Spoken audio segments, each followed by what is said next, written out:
finir votre bière et piloter un hélico? Ouais, je suis un peu inquiet par rapport à cette tempête. Faut juste que je descende une petite bière ou deux. Ou c'est de la folie, ou c'est du génie. Ce qui est étonnant, c'est que souvent ces deux qualités vont ensemble. Hey Doc, reculez, la route est trop courte pour atteindre 88 miles à l'heure. La route, là où l'on va, on n'a pas besoin de route. Restez chez vous, à moins que vous vouliez voir quelque chose de très cool. Le vaisseau. Ok. Pour cette troisième après-midi des assises, là, on a eu donc l'opportunité avec le CNRS, enfin la délégation Alsace, de se focaliser sur un type de médiation, de jeu, d'expérience, de choses qui sont un petit peu à la mode en ce moment, les escape games, puisque à l'occasion des 80 ans, ils ont prototypé un escape game qui est encore en phase de finalisation, si je ne dis pas de bêtises, en tout cas de test. On le fait jouer, mais il est perfectible, ça c'est certain. Voilà. Et pour nous, c'était l'occasion de justement tester un format comme ça. Donc, tu voulais compléter ? En fait, le matin, c'était des apports théoriques et des échanges. Donc, il y avait en effet la définition de ce qu'est un escape game. Enfin, juste avant, il nous a quand même fait un petit historique pour voir d'où ça provient. Donc, de quand date le premier escape game sorti en France. Donc, c'est que 2013. Donc, finalement, c'est très récent. Et le berceau de l'escape game, c'est la Hongrie, en fait, au niveau européen. Donc, c'était Budapest. Il nous a ensuite il a essayé de définir qu'est-ce qu'était un game designer pour lui. Il nous a aussi défini une expérience de jeu sur un plan plus théorique. Donc il y a différentes expériences. Ça peut être simplement une forme de plaisir, de croyance. Ça peut être quelque chose de plus narratif, à la manière d'une course d'obstacles, d'un réseautage social. Enfin, du coup, il y a plusieurs catégories. Et ça, c'est issu de ce qu'ils appellent le système MDA. Donc là, c'était. C'est quoi du coup la définition d'un escape game? Alors, escape game, justement, c'est ce qui a été intéressant hier, c'était qu'on a mis en regard les escape games pro, donc ceux qu'on connaît, où on est dans une salle, dans un univers, on a ce qu'on appelle la fouille, et on essaie de trouver des indices pour résoudre des énigmes. Et il y a les escape games pédagogiques, donc qui ont plutôt un contenu scientifiques et qui ceux-là sont beaucoup moins sur des formes hyper immersives comme les escape games pro, mais qui peuvent être des boîtes, qui peuvent être des trucs comme ça. La notion d'escape game, telle que moi je l'ai comprise hier, vous me dites si vous êtes d'accord, c'est aussi la question du timing. C'est qu'il y a des jeux qui s'appellent escape game où au final il n'y a pas tant de temps de résolution que ça, et à partir du moment où il y a un chrono et où on a un temps défini pour résoudre quelque chose, résoudre une histoire en fait, une enquête, là, on va plutôt parler d'escape game. Mais c'est vrai que le mot va plus dans le contexte pro, où on est vraiment dans une salle et on doit sortir.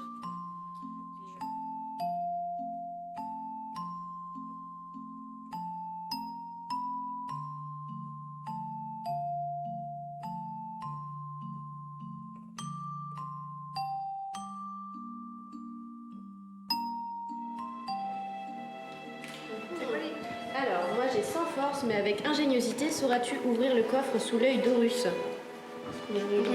Fais un dieu égyptien. Moi j'ai quel fait mémorable a permis en 1939 de compléter le tableau de Mendeleïev. Alors, moi j'ai à mes collaboratrices et collaborateurs quel nouveau dispositif permet de capter les rayons du soleil pour les transformer en énergie.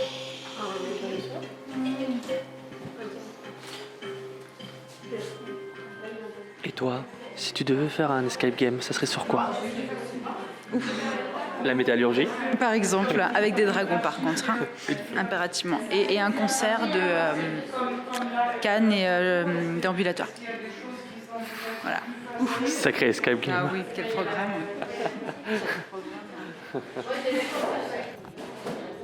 Alors qu'est-ce que nous avons là? Il faut qu'on réponde à la question qu'est-ce qui a créé le tremblement de terre le 17 avril 1889 ou qu'est-ce qui a dû traverser Londres responsable de ce tremblement? L'élément pris grâce à cette question n'est que le premier quart d'une prise de tête. Voilà, c'est l'énigme.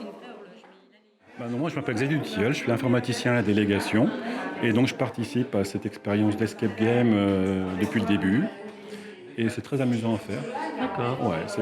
Et surtout, là, ça fait la 13e séance et chaque fois c'est différent. Le comportement des gens est complètement différent. Après, surtout entre les enfants, parce que c'était pour 12 adultes, le fonction de travailler, le pulse ou pas, et chacun modifie vraiment les choses, c'est intéressant à voir. Ce qu'on a voulu quand même faire, c'est qu'il y a aussi des moments qui obligent collectivement, ne serait-ce que pour saisir des objets, faire des manips. Comme là, elle est en train d'utiliser un rouleau avec le message.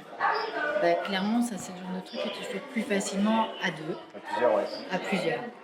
Passe devant ta première lettre et arrête-toi sur la deuxième. Et là, je suis sur le C et ils disent passer devant ta première lettre parce que vous n'avez pas fini votre tour.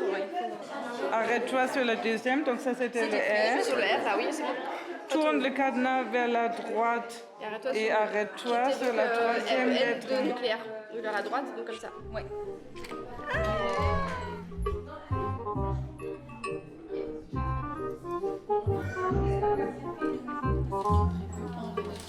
Ouais, on avait même prévu plus ambitieux, c'est qu'on a prévu de faire un livret.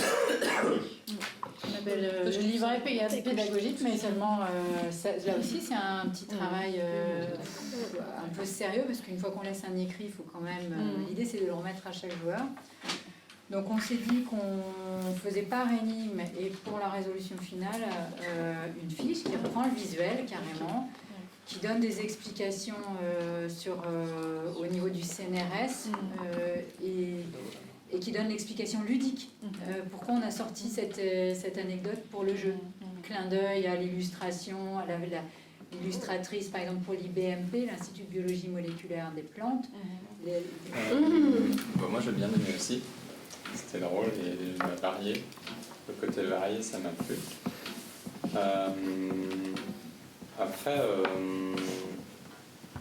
je sais pas si c'est dans quelle mesure c'est possible, mais créer plus de relations entre les différentes énigmes pour qu'il y ait une histoire en fait. Parce que justement, on avait alors nous, on est complètement novices sur les escape games, c'est la première fois. Xavier a plus d'expérience dans le sens où il a déjà fait des jeux, mais moi j'étais complètement novice quand je suis rentrée, donc je me suis beaucoup documentée sur la façon dont il fallait créer un jeu. J'ai pas eu la chance de faire une formation, mais donc, du coup j'ai fait en me documentant. Et c'est vrai qu'on nous a, j'ai vu qu'on nous alertait beaucoup sur le linéaire, ne pas faire le linéaire, pas bloquer le Ouais, mais on joueur. peut faire du linéaire sans faire. Ouais. On peut faire du non linéaire, mais en faisant quand même une histoire. Voilà. Ça marche aussi, mais c'est pas. On est peut-être manque de temps, manque d'expérience.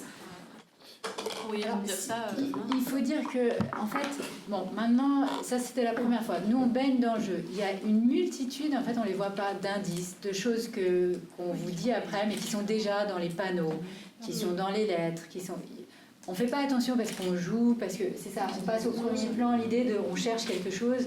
Qu'on ne s'intéresse pas au sens quand on est un joueur. Oui, on cherche le code. En fait, par exemple, pour l'IBMP, il y a pas mal de choses qui sont dites, ou il y a pas mal de docs, ou même pour Ernst, je ne vais toujours pas y arriver à le dire, Ernst, on met dans sa mallette, il a les articles de Nature, les originaux. Il y a pas mal de choses déjà, mais le truc, c'est que pour un joueur, on ne peut pas tout remettre...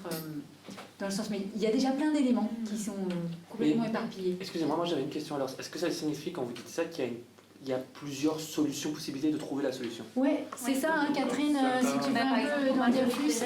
Pardon? Pour Marguerite Perret, il y a la balance qui permet de trouver la masse atomique, mais il y a par contre dans le... Alors, on a remis en... Le Chemline, en fait, qui est l'ensemble des cartes, c'est un jeu de cartes qui a été fait par un chercheur à Mulhouse. Et en fait, si on fait attention, dans les 5 cartes qui ont été trouvées dans la période de 39 à 45, en fait, on peut récupérer le francium. Et dans la carte du francium, on trouve 1939, on trouve 87, le numéro atomique, et on trouve la masse atomique, qui est déjà marquée 223 dessus. Donc, et il y a des gens qui, enfin, certains enfants, par exemple, ont vu qu'il y avait des lettres écrites sur poster aussi. Et donc, ils ont regardé, puis ils ont fait F, R, et du coup, ils ont, par déduction, ils ont trouvé le francium. Mais il y a plusieurs possibilités de tout. Merci en tout cas à vous. Merci.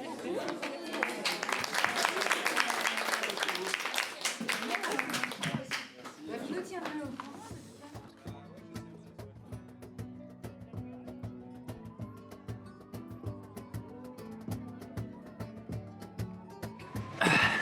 vais y aller. Si tu portes le bois jusqu'au campement. Ça te plairait? Oui. C'est comme si c'était fait. D'accord. Regarder le monde, voir les dangers à venir, voir au-delà des murs, se rapprocher, se trouver et toucher du doigt, tel est le sens de Life. Le vaisseau, podcast.